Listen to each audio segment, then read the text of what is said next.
All right. Okay. All right. Do you want to go back to the first slide just to Sure show thing. they know who you are? But all right. Well, welcome everyone. Thank you so much for joining us for our presentation on ASD eligibility and diagnosis. This is a quick tip of the month, our first for our fall. So Sonia and I are very excited to that you joined us and to be sharing this information with you. And we look forward to seeing you every month. My name is Enid Hurtado, as you can see on the slide. I represent Kentucky Autism Training Center, or for short, KATC, because, you know, we love our acronyms in special ed and in education in general. My title is as a field training coordinator. And for those of you who didn't see me during the summer, basically my main job is to work with schools and preschools, basically education in general, to help support professionals, staff, even parents, to be able to provide the supports their students, their children need to be more successful in the context of the classroom or the community, wherever they may be having some challenges. I'm here to help support. We also have, as you know, Sonia Michael, and do they all know you, right, Sonia? I'm not sure, but I'm not sure, but I'll introduce myself. Okay, I'm, sounds good. I'm Sonia Michael, and I'm the director at the Berea Early Childhood Regional Training Center. And so we are here to support, for training and technical assistance for public preschool programs in the state. And I'm thrilled that Enid has agreed to partner with us this fall. Yes. Yeah. And hopefully for the foreseeable future. Yes, for years. Yes, for years on end. All right. So I think that all of you on here were able to access the link to the folder. So we can skip the next slide. Quickly go past it.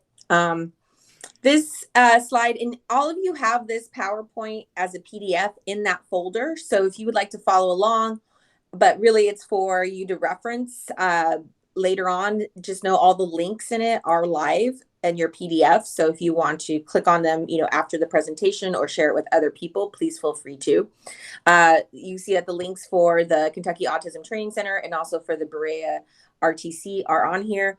And basically the benefits of these is for the KATC, I would recommend, if you are working with any parents who are new to the world of autism, which will probably be most of them, that you recommend them to go to KATC for any information. We also have a field training coordinator that just works with families. We do community trainings. So we have other trainings online. So anything like that, they can get. And then for you guys, for resources for trainings for the RTC for preschool, that's what the Berea RTC link is for. Yes, and also these links, the links to the monthly meetings will be on our website, so you can just go to our website and access those. Perfect. Great. All right, so today we have two main goals, and the outcomes are going to be defining the diagnosis of autism spectrum disorder, or ASD, and clarifying any misconceptions related to the diagnosis. Then also understanding the difference between the medical diagnosis of ASD and the educational eligibility of ASD in the schools, and what services that qualifies and how that even comes about. All right. One of the reasons why we're presenting this topic is because the prevalence rates for autism are growing every year. And as the knowledge of autism increases, so the earlier the diagnoses are being made. In fact, to the point where we have a shortage of assessment centers and assessors in the state of Kentucky and in the United States as a whole. So some of these statistics you see here is, just to kind of see where this was in 2016 is when the CDC posted these out. And so it kind of translates it into Kentucky terms as for the number. So there is a growing prevalence of the diagnosis of autism. So it's really important for you as preschool teachers and staff, since you're the first ones that parents will talk to, that you know the difference between the medical diagnosis and eligibility and what that may look like in different regions in Kentucky. Okay, go ahead.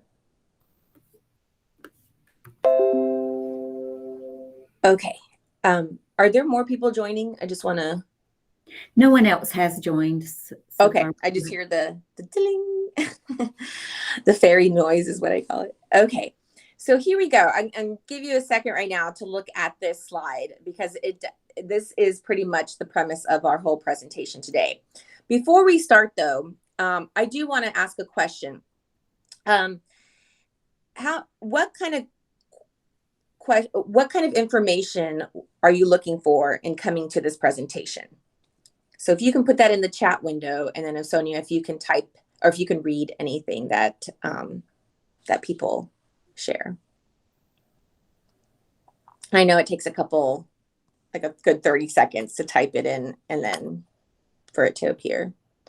But when you can't, when you saw this topic being promoted and you said, ooh, I need to attend that, what was your motivation in attending this session?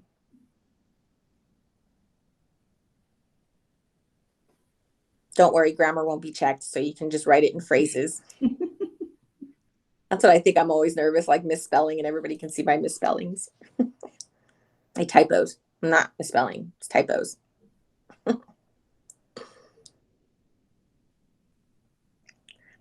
Okay, so gaining any up-to-date information on evaluations, autism evaluations, just more knowledge of autism eligibility. Okay, great. All right. You will get some information as far as evaluations go. It does differ if you're looking for specific evaluations. That was one thing I realized that we don't have a list anywhere. So I will get you those. Do we have a place where they can leave their emails? Yes, at the end, there's a survey at the end, and I'm going to collect emails so that we can send certificates of attendance. Okay, perfect. I will send out a current list of different forms of assessment that are being used right now because they change pretty frequently. All right. So one more comment, Enid. Yeah. One participant would like more information about how to guide parents to make sure she's doing everything she can. Okay, great. All right. Well, hopefully the information that you have in your participants folder will help you on that journey. But I will definitely provide some more information for parents as well, because I'll put the information in the folder. That's probably the best way. We'll just send out an email saying check your participant folder for more information, for new information. Okay, because that will cover the people who are watching this as a recording too. That's why I was just thinking that. True. All right. Yeah. So as you've had time now to look at the medical diagnosis and educational eligibility differences. So medical diagnosis is what is coming from a doctor or outside of the school, right? That's why it says doctor or medical professional. It's diagnosed based on deficits identified in a DSM-V, which we're going to look at in a little bit. Diagnosed with severity level, which again, we'll look at.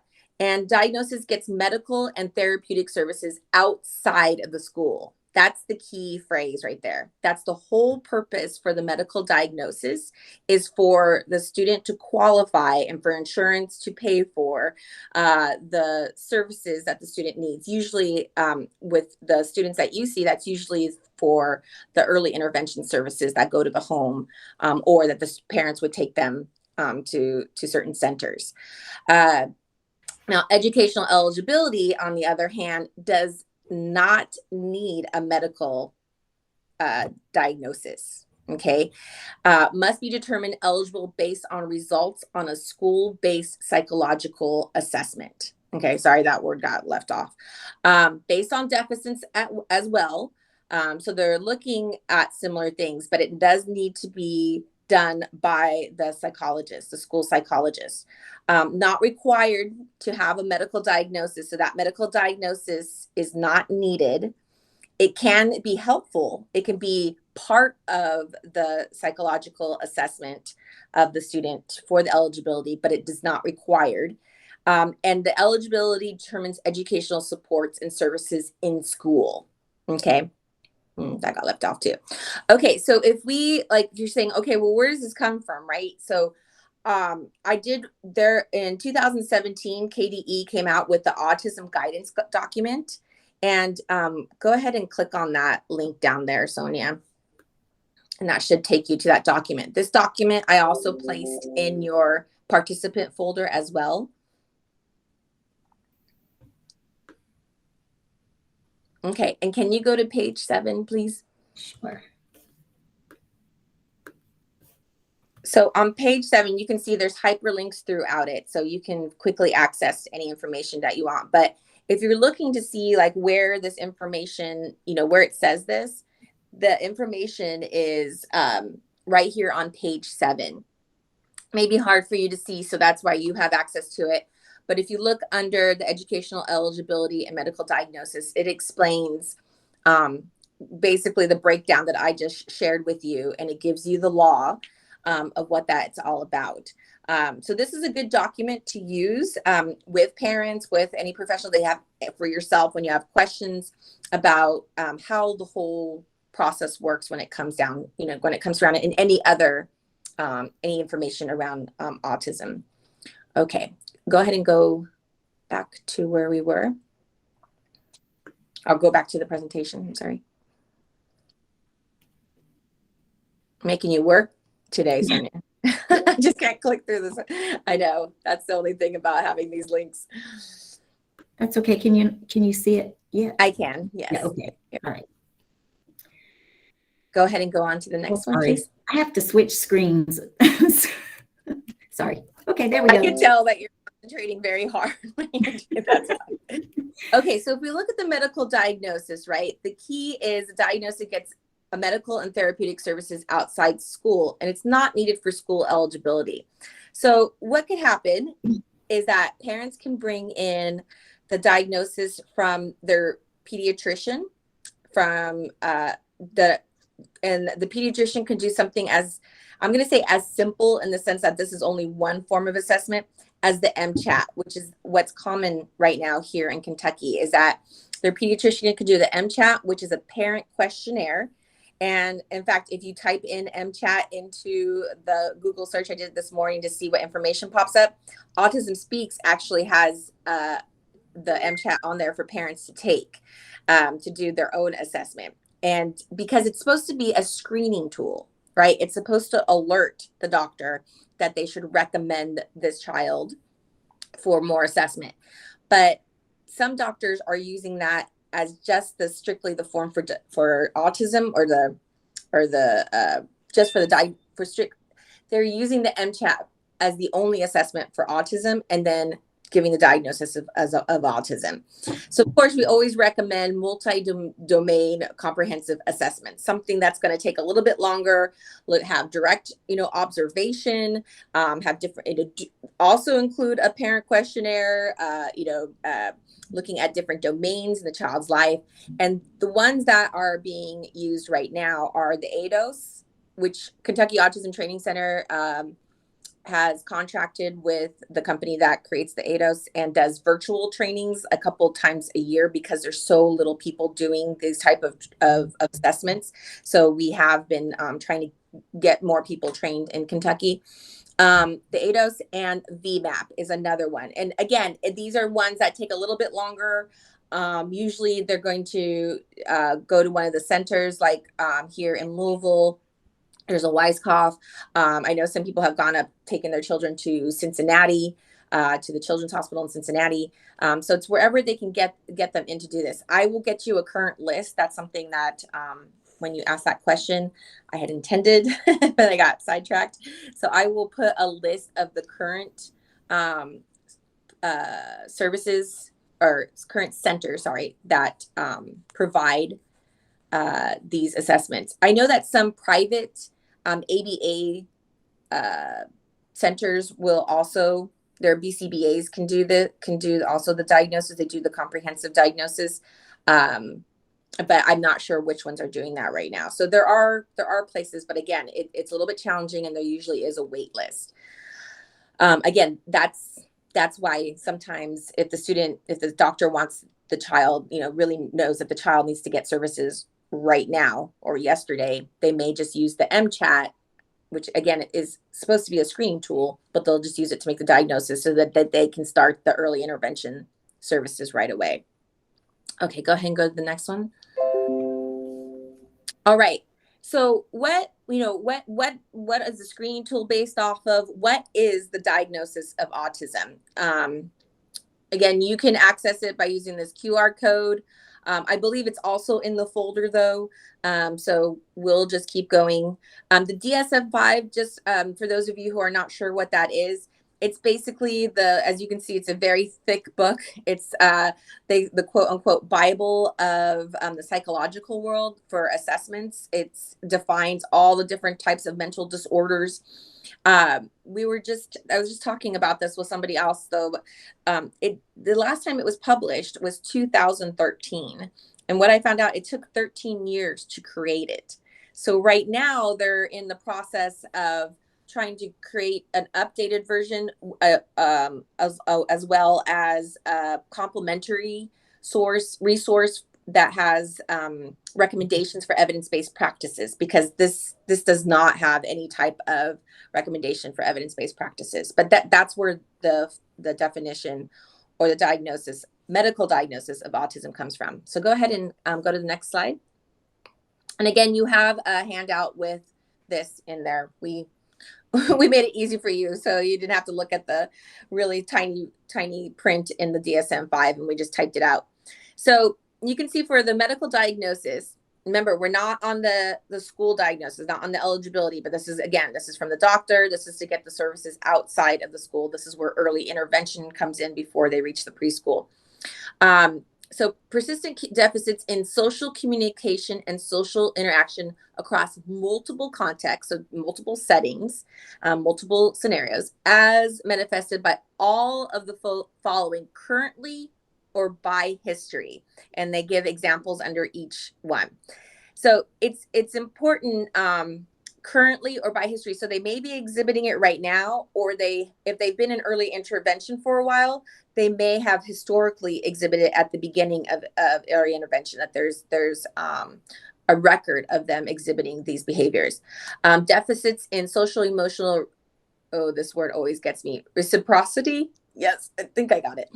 And then you can see there's examples of what that may look like. Deficits in nonverbal communicative behaviors used for social interaction. And again, there's some examples under there. Sonia, it's too small for me to read on my phone. Can you just give 2 examples of the number 1, deficits in social emotional reciprocity? Mm-hmm. Yes.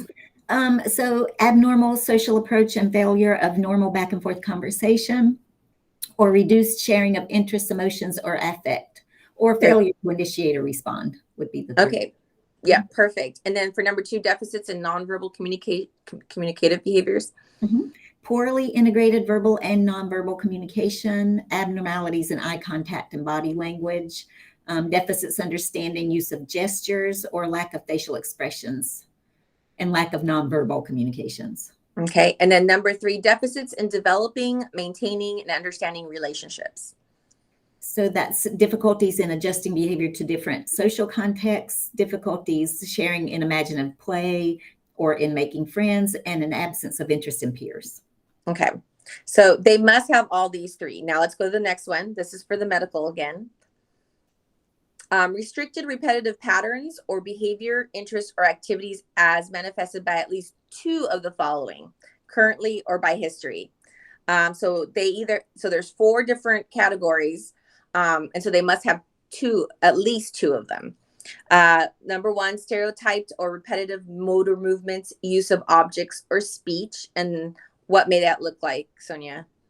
So that's motor stereotypes. So I guess that would be like spinning, right? Something like that. Yep, lining up the toys. Lining up toys, or just, echolalia or idiosyncratic phrases. So like repeating things maybe they've heard from a tablet or a TV or heard other people. Yes. Usually a lot of movies and TV shows, right? Yeah. Yes. Insistence of sameness inflexible adherence to routines or ritualized patterns of verbal or nonverbal behavior. So that's extreme distress at small changes, difficulty with transition, very rigid thinking patterns, or greeting rituals, and the need to do the same thing, the need for sameness, I guess, same food, same route to the classroom, that kind of thing. Highly restricted, fixated interests that are abnormal in intensity or focus. That's a strong attachment or preoccupation with unusual objects or very circumscribed or perseverative interests. And then hyper or hyporeactivity to sensory input or unusual interest in sensory aspects of the environment. And that might include apparent indifference to pain or temperature, an adverse response to certain sounds or textures, excessive smelling or touching of objects, or visual fascination with lights or movement.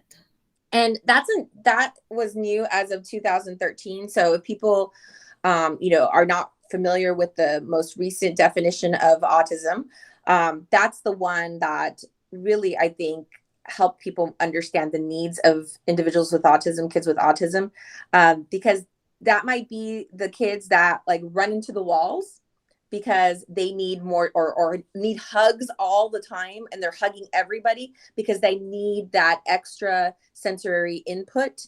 That may be the hyporeactivity because they need more of it. I mean, I think we're familiar with the hyper, one of the ones that are way too sensitive to everything, too light. You just tap them and they go, oh, like you just like slap them and you just like gently touch them on the, just that's why some kids can't handle any type of touch because it does feel painful to them. So we tend to see that, but we don't, we think that especially with preschool kids are just rough and tough, or they're tumbling or wrestling, they're at home, they have brothers and sisters. So we think that they're just tougher. But if they're kind of excessive in that toughness and they're seeking it out, or they're coming to you and hugging you a little bit more than everybody else does, then there might be some of that hypo activity. Okay, go ahead and go to the next one. And even like rolling around on top of people during center time or circle time, I think, like that. Yes, exactly. Okay, so again, remember it's the first one I showed you is the three. It has to have those three, and then it has to have two of the list that we just talked about.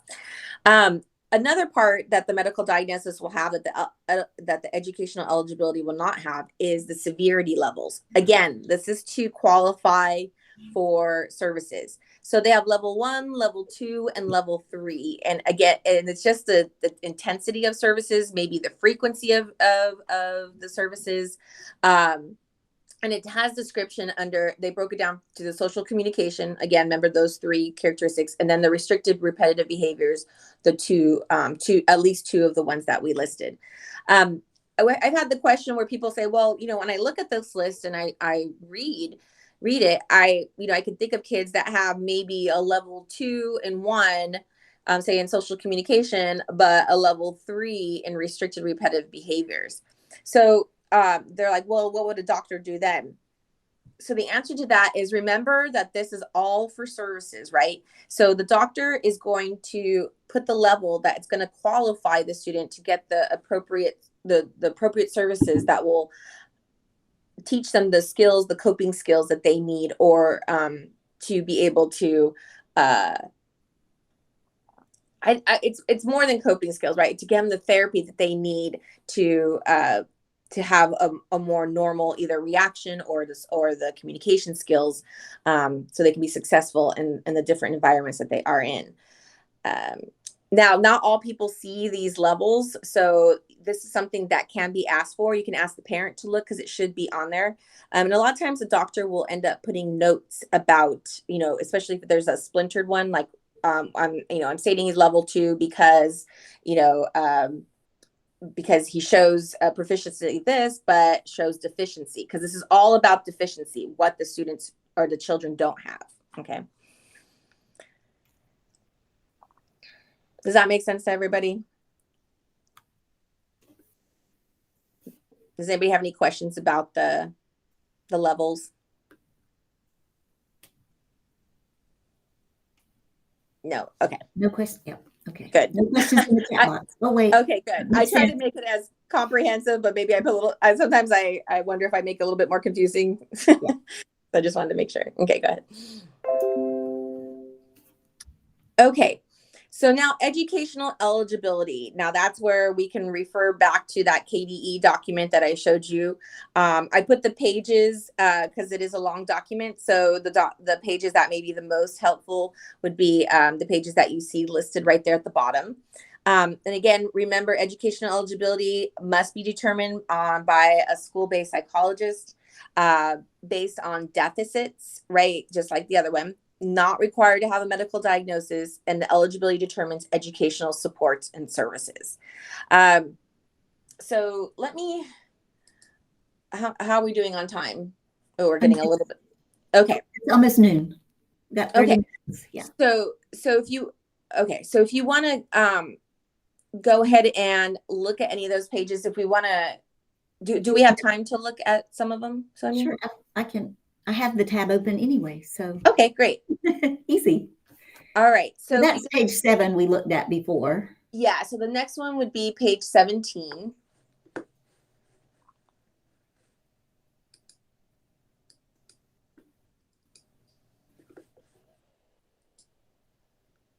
Okay. And Sonia, you may have to see what it is because I can't see it and I can't bring it up online.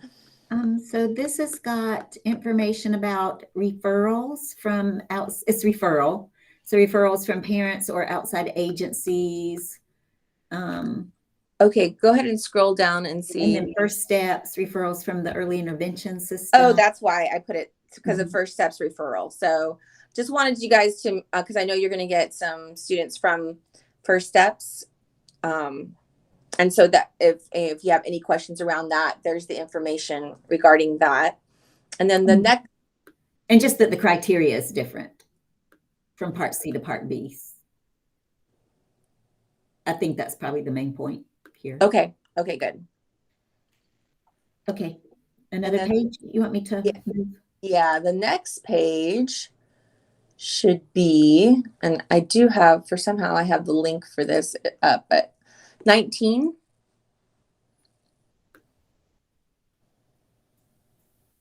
Oh, this is the evaluation. So when we're talking about a comprehensive evaluation, these are the different areas that would be assessed. So you can see how a parent questionnaire may get at these different areas superficially from a parent's point of view, but a direct observation by the psychologist or by, whether it's in school or outside school, if it's for the medical diagnosis, is going to be a lot more comprehensive and a lot more helpful to be able to get the services that the student needs. So that's why we really recommend the comprehensive one.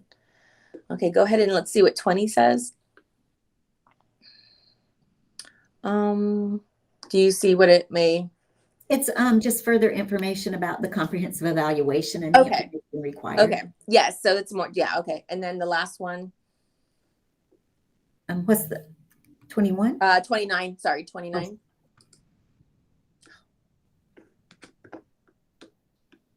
Eligibility. Okay, more eligibility. Yes. Just what is required, the criteria that must be met in turn to be eligible for special. Okay. So if we get out of the right. So if we look at eligibility, I was able to get it up here. You'll see on 29, it really breaks it down. And it says that the key thing is that if you have a student who has the medical diagnosis of autism, it must have an adverse impact on the educational performance. That's the reason why there's a difference between the medical diagnosis and the educational eligibility. And that's why the medical diagnosis doesn't automatically qualify them for services in the educational system. And it's also great, right? It's a different context than what the medical diagnosis was made on. So that's why it's so important that an assessment, a direct observation assessment, be made in the educational context to see what services they would qualify for. Okay, go ahead.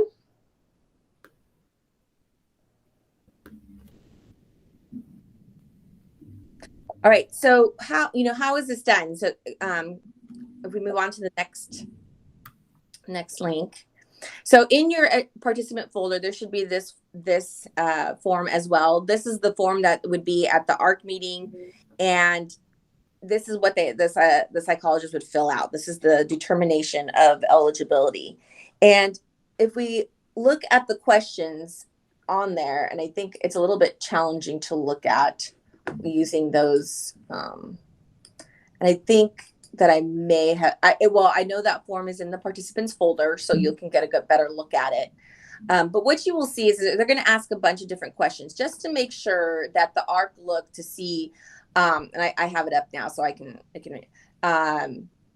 they want to know if the student had has a developmental disability before the age of 3 that affected the verbal and nonverbal communication. Does the student have a developmental disability affecting social interaction? So these are the questions that will be asked at the ARC meeting. Are the students' deficits not primarily the result of an emotional behavioral disability? Evaluation information confirms that there is an adverse effect on educational performance. Evaluation information confirms lack of instruction in reading and math is not the determinant factor. That wouldn't be you guys. Evaluation information confirms limited English proficiency is not a determinant factor in eligibility. So second language. I saw something pop up. Let me just finish this and then I'll look at it on the following page. And then on the following page is where they can put, if the parents did bring in a medical diagnosis, they can put that as part of this eligibility determination form. And then they check it off. So there could be an ARC meeting, and after everyone gets together and they answer these questions and they realize that they need more information, they're not sure of the answers to some of those questions, then they can say, hey, we need to reconvene because we need to make more assessments. We need to have more assessments on these certain domains, and then they can come back and re-meet. So that's how it works on the educational side. I saw a question pop up, Sonia. Okay. Okay. Can you speak to the requirement for deficits in verbal communication for educational eligibility? There is sometimes a discrepancy because a medical diagnosis speaks more to nonverbal communication skills. Right. That's a really good question. Especially because of, in fact, in this form, you will see at the end, and this was 2017 that KDE put this out. They recognize that SLPs, that speech and language pathologists, are usually left out of the assessments. That they're not asked to do their own individual assessment. They're the psychologist or maybe the doctor just uses forms that they can just ask the parents or check off on themselves, do direct observations without having that specialist look. Because you're correct. Nonverbal communication is the obvious one, right? A child's not speaking when they're supposed to be speaking. And they're also don't have any other type of nonverbal functional communication, then they think, oh, okay, yes, they need an SLP. But there's more to communication than that. So I think that this question is referring to the fact that when an SLP is doing assessments, they're looking at both receptive and expressive communication. So we think nonverbal, expressive communication, right? That's just one side, though, of the whole communication model.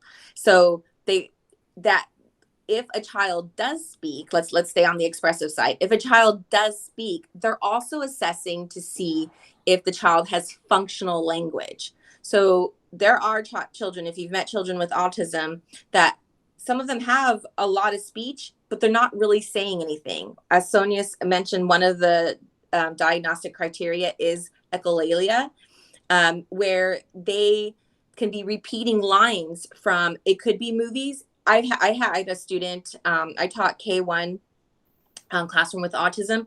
I had a student who would just repeat phrases that were said at home, and he was Filipino. So the phrases were in Tagalog, and we didn't know what he was talking about. But the way the echolalia works is that he would say, so we found out, right, we got the translation. So he was saying cookie in Tagalog. So he was asking for a cookie. So we thought, oh, they must get cookies at home. No, actually, cookie represented his grandma. So it was more symbolic language. And he was actually asking to speak to his grandma, that he wanted his grandma. So it took us down this whole rabbit hole and made me have a new understanding of echolalia for students. So that is not a functional way of communicating with others, right? So even though the student can speak, that student was verbal. That student did not have functional communication. So that's a part of the assessment that that the SLP would make. That would be another reason. Now we look at the other side of the communication model, which is receptive language. That's another part that people don't really think about, because they think some students some children with autism have something called hyperlexia, which means that they can identify letters and read words since they're very, very, very young, right? But it doesn't mean that they understand what they're reading or what they're saying. When the SLP is doing an assessment and they ask comprehension questions, they cannot answer the comprehension questions, especially even after reading a story or a cause and effect or any of those things that we know that children need to learn. So they're also looking at the comprehension level. When somebody says something to them, like if they're given instructions, do they understand what is being asked of them? Because that can be a cause of a lot of behavior if a student doesn't understand the words that are being spoken to them, right? And then of course all the verbal communication. So we say nonverbal, but of course we all speak with a lot of nonverbal communication. If that student doesn't understand the nonverbal communication of not only the teacher but also the other students, that kind of goes into the social communication area, but it's still communication, right?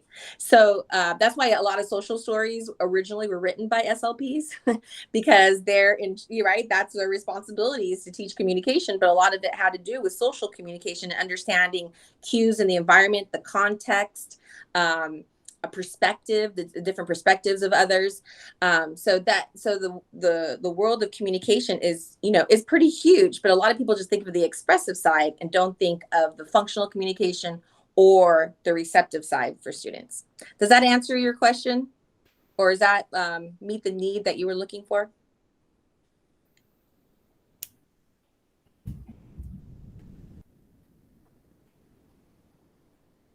In general, yes. Okay, if there's any more specific questions or information that you're looking for, please email me, okay? We're gonna put our contact information at the end. Or you can, if we have time at the end, you can ask too, if we have time. And we could stop the recording if you want. Okay, go ahead and go on to the next slide. Okay, so we just went over, hopefully in detail. So there's no confusion, because I was telling Sonia, I've given this presentation in different ways, but we had it organized differently, and there was a little bit of confusion at the end that we'd have to repeat ourselves. So hopefully I answered any questions or presented in a way that now you understand the difference between the medical diagnosis and educational eligibility and how they can work together, right? So the medical diagnosis will get the services the student needs outside of the school. Educational eligibility gets the services the student needs inside the school. Medical diagnosis can be part of the assessment that the school does when the student enrolls in school, but it's not the only assessment that is used. There does need to be other assessments done. Usually it's direct instruction, looking at the different domains and how the student functions in the context, the different settings of school. If you need some reference to what we talked about, you have that KDE autism guidance document, and hopefully those pages will help you. But the key thing I want to mention to you is that for both of these things, they are looking at the deficits. And I think that sometimes in special ed, we can get really caught up in the deficit model of the child, saying, oh, they can't do this, they're missing this, they need to learn this, they can only be successful if they have this. And so us at KDTC are really trying to even that out by saying, yes, of course, as teachers, we do that with all the kids, really, right? Like, we do the assessments and we see, okay, the deficits, but it's really important for our perception of the children, and also when we speak about the children, to really also focus on their strengths. And go ahead and go to the next one. So we know that, oh, sorry, I forgot about that. That autism is a neurological disorder, right? It is typically diagnosed by the age of 3, but as some of you know who have either have children in the upper grades, or maybe have experience in the upper grades, sometimes the diagnosis is not made until they're in 2nd or 3rd grade sometimes. Characteristics of autism involve 3 major areas: that's social interactions with others, communication with others, and the range of behaviors, interests, and activities. And we defined what that looks like from the DSM. Okay. I think, So what knowing happens, that, oh, I'm sorry. I was just going to say, I think what happens a lot of times is children are diagnosed with developmental delay, and then Yeah. that diagnosis changes when they're 8, 7, 8, 9. That's what we've heard. In fact, I was just talking to a principal right before this training that's at their elementary school. That's exactly what happens. They don't do the reassessment until they get to the age 9 years old, and then an assessment will be done to see if because they have to qualify for another criteria, another category, disability category, which either autism or LBD. So again, the deficits, though, is what we're looking at. So if we go to the next one, we know that they have a range of skills, though. So even though we just today we defined the definition, that's why I think it says those are just some examples that we mentioned. I mean, you can have students who are very social. They have great social skills.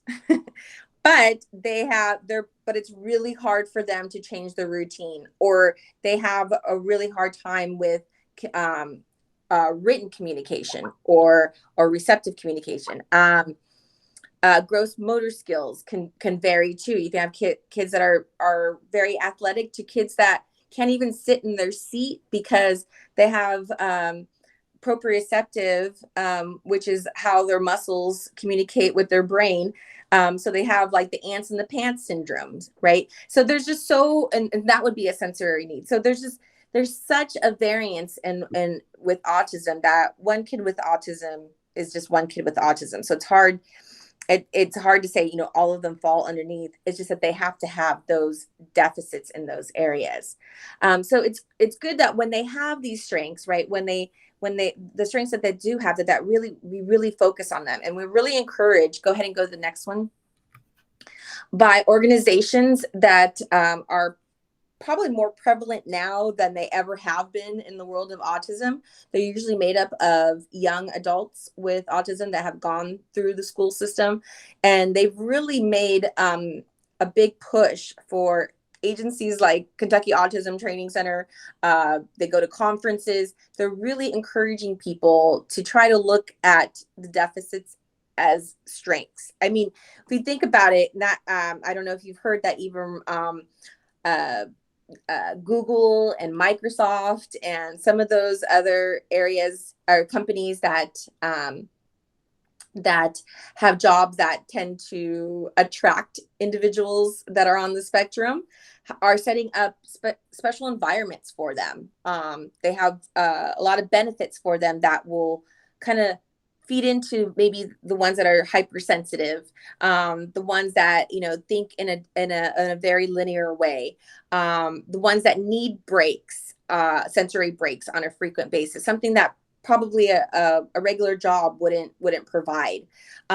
So I'll this is just one slide from that they promote to kind of try to change that look. So even though we do want them to be successful in the school environment, their community, be able to go places with their parents, go to restaurants, right? That we want them to be successful, but at the same time, we want to recognize that some of their uniqueness can be seen as a strength, and we don't have to change everything. And I think that's the key of what the message is. It's just really be, is it needed to be successful within the environment. And then I just want to, we don't have to play the video, but I do recommend, go ahead and the next slide. This has a link. Again, the link is live in your PDF of the PowerPoint. If you go ahead and play it, it's from that same organization. And it's to a person that's been diagnosed with autism. I'm guessing it's for people who have maybe at the middle school, high school, or even adults are now being diagnosed so that they can get ADA accommodations at work. It's for that group because it is, it is at a higher level. But I think it's great to watch. Even if you look at the last, I think if you start at like minute 6, and that's why I put this slide, a screenshot of the slide, because they break it down into the hopeful. It's an acronym, and it's really it's trying to empower that person, saying, we know it's been challenging. We've been there with you, but we want you to know that, we're going to help you, acquire these skills, try to, to help so that you can be successful in your life. Like, this is not, this diagnosis does not have to be something that's going to limit you. It's just that you have to, learn new skills, look at it in a different way. So go ahead and go to the next one. Okay, and at that, I was, we were making sure we finished with it with some time to answer any questions. Again, please feel free to email me at any time with questions, anything I've mentioned. We're going to, it's not a link to the PowerPoint. It's in the folder. There should be a PDF of the PowerPoint. And I'm just gonna copy this link, this exit slip link. Okay, that'd be great. Into the chat box for. Okay, I'm going to make sure I put it in there because I did take one PDF to make sure I had the, let's see.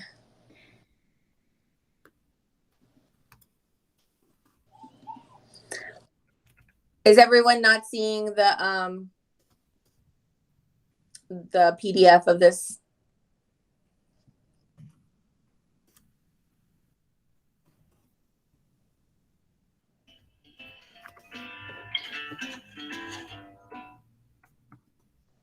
I'll go look. I'll look too. I'll go look.